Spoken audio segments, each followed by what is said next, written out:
आज का जो लेक्चर है वो है कार्बोहाइड्रेट्स की डाइजेशन एंड अब्जॉर्प्शन पर। प्रीवियसली जो हम लेक्चर्स लेते रहे हैं वो हम मेनली फोकस करते रहे हैं कि कार्बोहाइड्रेट होते क्या हैं, उनकी सोर्सेज क्या हैं, उनकी टाइप्स क्या हैं, उनकी क्लासिफिकेशन क्या है। सो आज के लेक्चर में हम पढ़ेंगे कि what ever the type and source of carbohydrate अगर हम इंजेस्ट कर रहे हैं तो वो जो है वो किस तरह हमारी बॉडी जो है उसको डाइजेस्ट और अब्जॉर्ब करती है और वो सारे फंक्शन परफॉर्म करती है जो हमारी बॉडी को रिक्वायर है थ्रू कार्बोहाइड्रेट्स। सो फर्स्टली जो कार्बोहाइड्रेट की डाइजेशन है वो स्टार्ट हो जाती है from oral cavity. So it passes down to pharynx and then esophagus, stomach, and then into intestine. In intestine, pancreas assists certain secretions of enzymes through certain glands, जो कि फिर पोर होते हैं ड्यूडेनम में और फिर वहां पे जो है वो ब्रेक डाउन होता है कार्बोहाइड्रेट का फर्दर और वो लीड करते हैं into blood through absorption. So firstly, if we draw certain uh, suppose this is the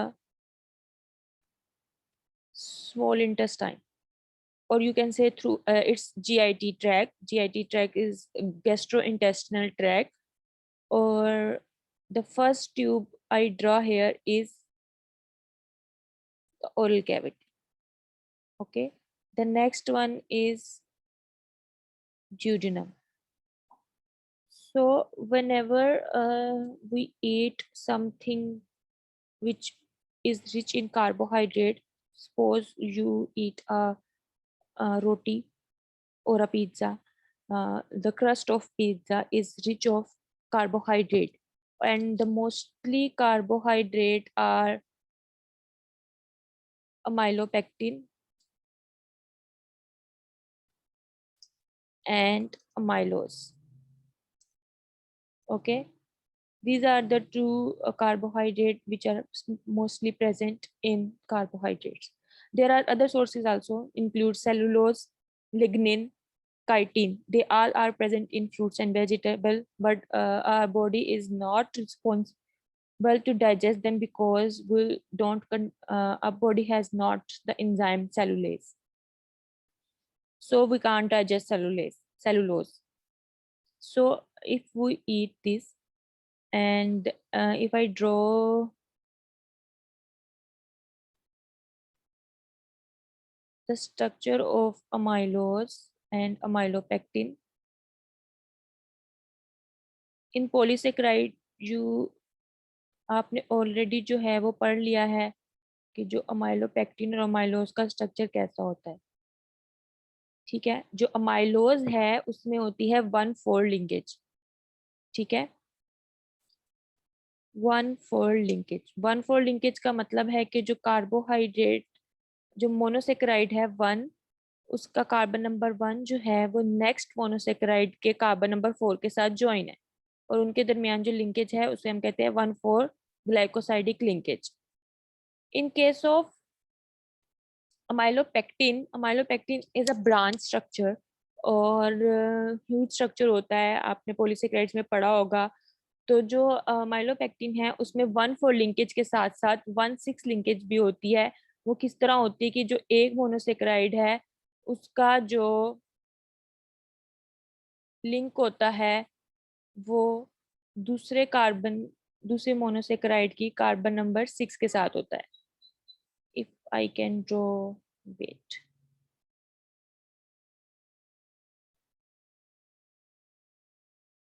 here is, this one is 6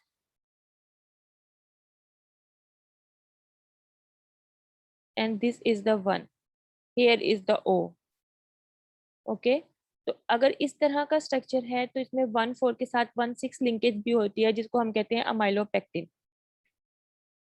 अब अगर हम यहाँ से स्टार्ट करें,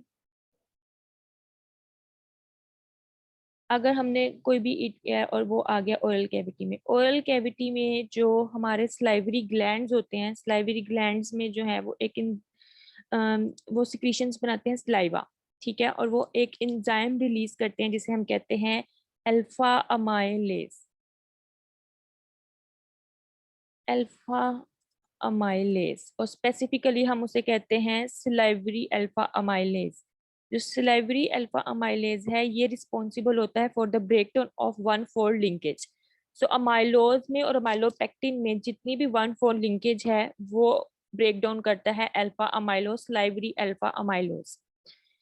अच्छा, जब अल्फा अमाइलोज जो है वो वन फोल्ड लिंकेज की ब्रेक डाउन करता है, और तो फिर हमारे पास जो प्रोडक्ट बचता है after breakdown of amylopectin and amylose, तीन तरह की चीजें बचती हैं। एक होती है, एक को हम कहते हैं माल्टोस, एक को हम कहते हैं maltotriose, and next one is alpha limited dextrins. Alpha amylase की ब्रेकडाउन से हमारे पास जो आप कह सकते हैं प्रोडक्ट बनते हैं वो बनते हैं maltose, maltotriose and alpha dextrins. ठीक है। अब maltose is a disaccharide and maltotriose is the oligosaccharide. Okay, so आप कह सकते हैं कि जो फर्स्ट ओरल कैविटी में ब्रेकडाउन हुई है वो एक पॉलीसेकेराइड की हुई है, डाइसेकेराइड और ओलिगोसेकेराइड में conversion by the help of alpha salivary alpha amylase enzyme. Further ऐसे नहीं होता कि जो सिर्फ ओरल कैविटी में ही हुई है, जब आप इंजेस्ट करते हैं और अगर आपने फूड स्वेलो कर लिया है तो ईसोफेगस और फेरिंक्स में भी ये डाइजेशन हो रही होती है अनटिल और अनलेस जब आपका फूड है वो स्टमक तक पहुंचता है, क्योंकि स्टमक स्लाइटली स्लाइवरी अमाइलेज भी एसिडिक एनवायरनमेंट में वर्क करता है, लेकिन जो हमारा स्टमक है उसकी पीएच बहुत बहुत बहुत कम होती है, मतलब वो बहुत एसिडिक होता है, अराउंड बिलो 2 जो है वो पीएच होती है HCl की, जो कि स्टमक में प्रेजेंट है। सो जो स्लाइवरी अमाइलेज है वो वहां एक्ट नहीं कर सकता। ठीक है, तो जो इसीलिए जो है वो स्टमक में कार्बोहाइड्रेट की डाइजेशन नहीं होती। फर्दर जब मूव करता है जो हमारे पास माल्टोट्रायोज, माल्टोज और अल्फा डेक्सट्रिन्स बने थे वो मूव करते हैं फर्दर स्टमक से फिर ड्यूडिनम में। ड्यूडिनम में क्या होता है कि जो हमारे पास पैंक्रियाज होता है, पैंक्रियाज में एसिनार सेल्स होते हैं। ठीक है, जो एसिनार सेल्स होते हैं वो क्या करते हैं, वो रिलीज करते हैं एक और अमाइलेज एंजाइम, लेकिन उसको हम कहते हैं pancreatic amylase. Pancreatic amylase, pancreatic amylase जो है वो भी सेम वही फंक्शन परफॉर्म करता है जो हमारे पास लाइवरी अमाइलेज करता है, और वो फर्दर जो है 1,4 लिंकेज की ब्रेक डाउन करता है और फर्दर कन्वर्ट करता है प्रोडक्ट को इनटू माल्टोस, माल्टोट्रायोज, लैक्टेज, सुक्रेज, इन सब चीजों में। ठीक है, क्यों? क्योंकि जो हमारे पास वो जो 1,4 लिंकेज हमारी ओरल कैविटी में बच गई थी स्लाइवरी अमाइलेज से, वो भी आके पैंक्रियाटिक अमाइलेज के से ही ब्रेक डाउन हो रही होती है।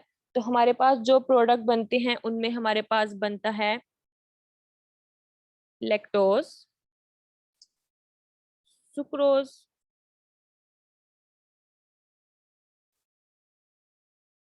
माल्टोज, माल्टो एंड आइसोमाल्टोज या माल्टोट्रायोज। ओके, सो जो चीज हेल्प करती है कि जो हमारा पैंक्रियाज है वो रिलीज करे एसिनार सेल से पैंक्रियाटिक अमाइलेज को, वहां एक कंपाउंड होता है उसे हम कहते हैं CCK, कोलिसिस्टोकाइनिन। कोलिसिस्टोकाइनिन के दो फंक्शन हैं। एक फंक्शन ये है कि वो जो है एसिनार सेल से रिलीज करवाता है, सपोज ये एक एंजाइम है, ठीक है, पैंक्रियाटिक एमाइलेज को। ठीक है, दूसरा क्या होता है, एक तो ये स्टिमुलेट करता है पैंक्रियाटिक अमाइलेज की प्रोडक्शन को, आप सिंपल वर्ड में ये कह सकते हैं। दूसरा इसका फंक्शन ये होता है कि जो पैंक्रियाटिक अमाइलेज पैंक्रियाज ने स्क्रीट किया है उसका काम है अब उसको हमने भेजना है ड्यूडिनम में, क्योंकि जो ब्रेकडाउन होती है वो ड्यूडिनम में होती है। तो जो ड्यूडिनम में जाना है पैंक्रियाटिक अमाइलेज ने, तो उसमें क्या करता है, जो यहाँ पे एक पैंक्रियाटिक डक्ट होती है उसको रिलैक्स कराता है CCK, और जो है पैंक्रियाटिक अमाइलेज जो है वो मूव करता है पैंक्रियाज से ड्यूडिनम में, और फिर ड्यूडिनम में जाके वो एक्ट करता है माल्टो 1,4 लिंकेज पे फर्दर, और हमारे पास जो प्रोडक्ट बनते हैं उनमें हमारे पास आता है लैक्टोज, सुक्रोज, माल्टोज, आइसोमाल्टोज। ओके, अच्छा, अगर हम इसको मैं थोड़ा नीचे करके ड्रॉ करूं ताकि आप बना सको। अब ये जो है ये हमारे पास, अब जब हम ड्यूडेनम से आगे मूव करेंगे जूजिनम आएगा, जूजिनम के बाद इलियम आएगी। ठीक है, आप सपोज करो ये हमारे पास है इंटेस्टिनल ल्यूमेन। ठीक है, और इसके बाद जो है वो हमारे पास यहाँ है ब्लड। ठीक है, ये है ब्लड। इस मेम्ब्रेन को हम कहते हैं बेजोलेटरल मेम्ब्रेन। ठीक है, ये है हमारे पास इंटेस्टिनल ल्यूमेन। यहाँ मैं बनाती हूँ, ये है हमारे पास इंटेस्टिनल ल्यूमेन, ये। ठीक है, ये ब्लड है, ये इंटेस्टिनल ल्यूमेन है, या आप सिंपली इसको ल्यूमेन भी कह सकते हैं क्योंकि आपको पता ही है कि इंटेस्टाइन। ठीक है, this portion is called lumen, this portion is called blood, and this is basolateral membrane. This ये है हमारे पास ब्रश बॉर्डर। ठीक है, इंटेस्टाइन का, इंटेरोसाइट्स का। ठीक है, अब होता क्या है, जो इसकी जो मेन ओरिजिनल आप कह सकते हैं शेप है, वो होती है इस तरह। इसके अंदर होती हैं फोल्डिंग्स। ठीक है, इस तरह करके फोल्डिंग्स होती हैं। ये फोल्डिंग्स क्यों होती हैं? ताकि ये सरफेस एरिया को इंक्रीज कर सके अब्जॉर्प्शन के लिए। ठीक है, अगर एक स्ट्रेट लाइन होती तो कम जगह होती अब्जॉर्प्शन की। इस तरह कर्व्स की फेस में जो शेप में इनकी जो अब्जॉर्प्शन है वो इंक्रीज कर जाती है सरफेस एरिया इंक्रीज करने की वजह से, और इस पोर्शन को हम कहते हैं विलस। ठीक है, और इनके ऊपर जो है वो छोटे छोटे माइक्रोविलाए होते हैं। ठीक है, अगेन जो इस तरह छोटी छोटी शेप में, इनको हम कहते हैं माइक्रोविलाए। ओके, ये होते हैं विलस, ये होते हैं माइक्रोविलाए, जहाँ पे एब्जॉर्प्शन होनी होती है।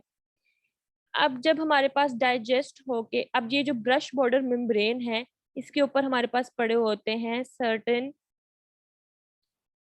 इंजाइम्स। ठीक है, सपोज ये एक इंजाइम है, ये एक इंजाइम है, और ये एक डबल इंजाइम है। ठीक है, सपोज सबसे पहले हमारे पास जो लैक्टोज था वो यहाँ आके अटैच हो गया। ये एंजाइम जो है इसे हम कहते हैं लैक्टेज, ये है लैक्टेज एंजाइम। ठीक है, ये लैक्टेज एंजाइम क्या करता है, वो लैक्टोज की ब्रेक डाउन करता है और इसे कन्वर्ट करता है ग्लूकोज और ग्लैक्टोज में। एज यू ऑल नो कि जो लैक्टोज है वो एक डाइसेक्राइड है, वो ग्लूकोज और ग्लैक्टोज के फॉर्मेशन से बनता है। The next enzyme is maltase. Maltase enzyme क्या करता है, ये ब्रेक डाउन करता है माल्टोज की। Maltose is also a disaccharide जो कि बनता है ग्लूकोज और टू ग्लूकोज यूनिट से। ठीक है, next is sucrose. Sucrose we also a disaccharide, और जो कि हम कहते हैं टेबल शुगर होती है, ये बनती है ग्लूकोज और फ्रुक्टोज से। तो जो सुक्रेज एंजाइम है वो कन्वर्ट करता है सुक्रोज को इनटू ग्लूकोज एंड फ्रुक्टोज। अब जो हमारे पास इन तीनों की ब्रेकडाउन से जो प्रोडक्ट बनते हैं, अल्टीमेटली उनमें हमारे पास है glucose,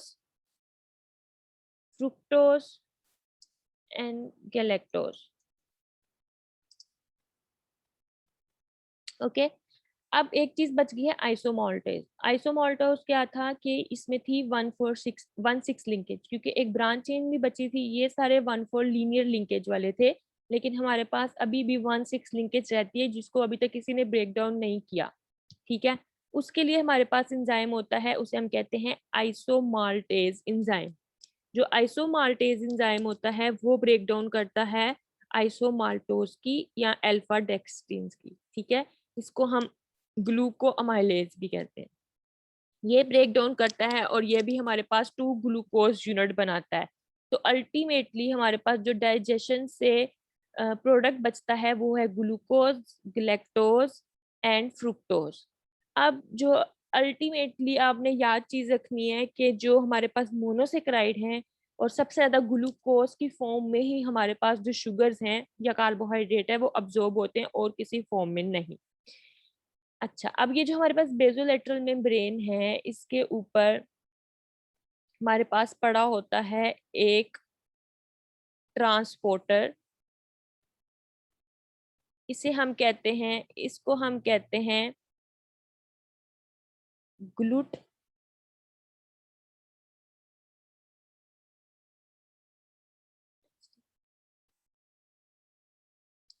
glute 5। GLUT5 is responsible for the absorption of fructose.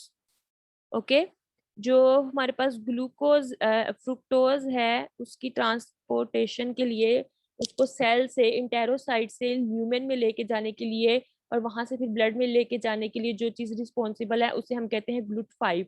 GLUT5 is glucose transporter, ठीक है, जो कि सिंपली ट्रांसपोर्ट करते हैं फ्रुक्टोज को inside from enterocyte into the lumen. Okay, और जो GLUT5 है, ग्लूकोज और जो ग्लैक्टोज है, ये क्योंकि ये और इसके लिए हमें ये फैसिलिटेट डिफ्यूजन के थ्रू। क्यों फैसिलिटेटेड डिफ्यूजन का मतलब क्या है कि ये जो हमारे पास GLUT5 है, ये फैसिलिटेट कर रहा है ट्रांसपोर्ट ऑफ फ्रुक्टोज, तो इसलिए हम इस प्रोसेस को कहते हैं फैसिलिटेटेड डिफ्यूजन। तो जो फ्रुक्टोज है वो फैसिलिटेटेड डिफ्यूजन के थ्रू जो है वो अब्जॉर्ब होता है। जो हमारे पास ग्लूकोज और ग्लैक्टोज बच गए हैं, जो ग्लूकोज और ग्लैक्टोज हैं वो अपने अगेंस्ट द ग्रेडियंट मूव करते हैं। अगेंस्ट द ग्रेडियंट मूव करते हैं तो उसके लिए क्या होता है कि जो है वो हमें स्पेशल प्रोटीन्स चाहिए होती हैं जो कि उनकी ट्रांसपोर्ट कराती हैं, ठीक है। तो उसके लिए जो स्पेशल प्रोटीन्स हमारे पास होती हैं उन्हें हम कहते हैं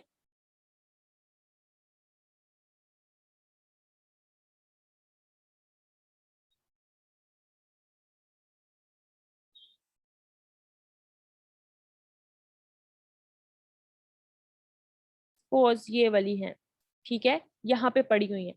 इनको हम कहते हैं sodium dependent glucose transport.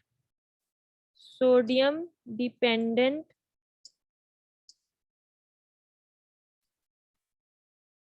Glucose transport, ये क्या करती हैं, ये जो हमारे पास जब इसमें ये इस प्रोसेस में क्या होता है कि ये प्रोटीन जो है वो कॉन्स्टेंटली पंप कर रही होती है 3 सोडियम आउटसाइड द सेल, और उसी साइमल्टेनियसली 2 पोटाशियम अंदर लेके आ रही होती है। जब क्या होता है ब्लड में, ठीक है, एक मिनट, यहाँ से 3 सोडियम बाहर जा रहे होते हैं और यहाँ से 2 पोटाशियम अंदर आ रहे होते हैं, ठीक है। 3 सोडियम बाहर जा रहे होते हैं और यहाँ से 2 पोटाशियम अंदर आ रहे होते हैं। जब ये काम करती हैं प्रोटीन, तो क्या होता है कि ल्यूमेन में सोडियम की मिकदार कम हो जाती है। जब सोडियम की मिकदार कम हो जाती है तो जो इंटेरोसाइट्स हैं फिर यहाँ से जो है सोडियम को साथ जो है सोडियम यहाँ से मूव करना शुरू करता है ल्यूमेन में, ठीक है। अब जब वो ल्यूमेन में मूव करता है तो वो ग्लूकोज और ग्लैक्टोज को अपने साथ ले आता है, जिसकी वजह से हम इसे काउंटर ट्रांसपोर्ट भी कहते हैं या सिम पोर्ट भी कहते हैं, क्योंकि ये जो सोडियम है वो उनको अपने साथ लेके आ रहा है। इसको हम सोडियम पोटाशियम एटीपीएस पंप भी कहते हैं, इसे हम सोडियम डिपेंडेंट ग्लूकोज ट्रांसपोर्ट भी कहते हैं, इसे हम सोडियम ग्लूकोज को ट्रांसपोर्ट भी कहते हैं, इसे हम सिम्पोर्टर भी कहते हैं, क्योंकि सोडियम जो है ग्लूकोज और ग्लैक्टोज जो है वो डिपेंडेंट हो रहे हैं सोडियम पे, ठीक है। इसको हम कहते हैं सेकेंडरी एक्टिव ट्रांसपोर्ट, क्योंकि जो सोडियम है वो मूव कर रहा है against the gradient, high concentration से लो कंसेंट्रेशन की तरफ मूव कर रहा है, तो इसमें हमें एटीपी भी रिक्वायर होगा क्योंकि एनर्जी चाहिए हमें सोडियम की मूवमेंट के लिए, और सोडियम जो है वो ग्लूकोज और ग्लैक्टोज को अपने साथ लेके आ रहा है, ठीक हो गया। अच्छा, अब जो है वो ल्यूमेन में आ गए। अब जब ये ल्यूमेन में आ जाते हैं तो हमारे पास जो ये बेसोलेटरल मेम्ब्रेन है, जो मैंने आप इसको बेसोलेटरल मेम्ब्रेन इसलिए कहते हैं क्योंकि इस तरफ ब्लड है, तो बेसोलेटरल मेम्ब्रेन पे जो है वो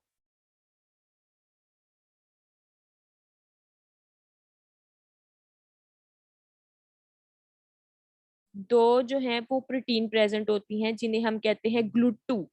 ग्लूट टू क्या करती हैं, वो ट्रांसपोर्ट करती हैं फ्रॉम ल्यूमेन टू ब्लड, ठीक है। GLUT2 जो है मेसोलेटरल मेम्ब्रेन पे जो है वो सम ट्रांसपोर्टर्स होते हैं जिन्हें हम GLUT2 कहते हैं। ये स्पेसिफिक नहीं है ग्लूकोज के लिए, ये लैक्टोज और फ्रुक्टोज की मूवमेंट भी करा सकते हैं। और ये फिर क्या करते हैं, जो हमारे पास ल्यूमेन में अकोमुलेट हो गया था ग्लूकोज, फ्रुक्टोज और लैक्टोज, उसको लेके आते हैं ब्लड में। फिर ब्लड से जो है जो हमारे पास ग्लूकोज, फ्रुक्टोज और लैक्टोज हैं, ये टेकन अप होते हैं बाय हिपैटिक। यहाँ पे हमारे पास पड़ा होता है लीवर, ठीक है। तो जो हमारे पास ब्लड में ये तीनों चीजें आ जाती हैं, ये तीनों चीजें जो है फिर जाती हैं हेपेटिक सर्कुलेशन में, और फिर वहां से जाती हैं वो लीवर में। लीवर जो है फिर वो फर्दर प्रोसेस करता है इन ग्लूकोज, फ्रुक्टोज और लैक्टोज को। मोस्टली जो है वो मेटाबॉलिज्म सारे जो है ग्लाइकोलिसिस, वो हम आगे लेक्चर्स में पढ़ेंगे, वो सारे फिर जाके होते हैं हमारे पास लीवर में।